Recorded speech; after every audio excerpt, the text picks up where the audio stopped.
એક વખત એક મહાપુરુષને એક યુવાને પ્રશ્ન કર્યો કે ધર્મને અને અધર્મને કેમ ઓળખવા? નથી સમજાતું કે કયો ધર્મ કહેવાય અને કયો અધર્મ કહેવાય. મહાપુરુષ એને જવાબ દે છે કે બહુ હાચી વાત છે.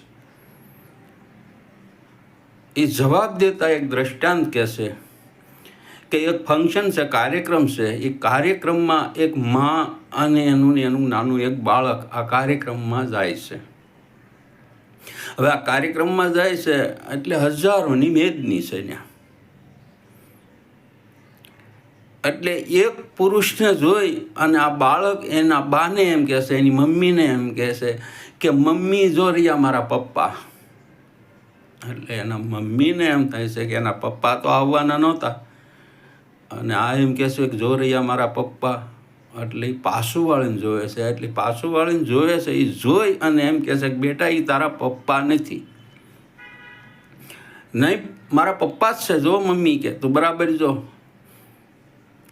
મેં બરાબર જોયું બેટા, એ તારા પપ્પા નથી. તારા પપ્પા જેવા એ ભાઈ લાગે છે પણ એ તારા પપ્પા નથી. નહીં મમ્મી, મારા પપ્પા જ છે. જો ને એનું શર્ટ જો, એનું પેન્ટ જો, કપડાં જો. ત્યારે એની મમ્મી જવાબ દે છે કે બેટા, તારા પપ્પા પહેરે એવા કપડાં, એવો જ પેન્ટ, એવું શર્ટ, એવા ચશ્મા એ ભાઈએ પહેર્યા છે. એનો અર્થ એવો નથી થતો કે એ તારા પપ્પા છે. એવી જ રીતે અધર્મ ધર્મના કપડાં પહેરીને આવે તો અમુક સમય પૂરતા લોકો ભ્રમિત થાય, ફસાય, બધુંય થાય. પણ એનો અર્થ એવો કદાપી નથી થતો કે એ ધર્મ છે. કારણ કે અધર્મ ધર્મના કપડાં પહેરીને આવ્યો છે.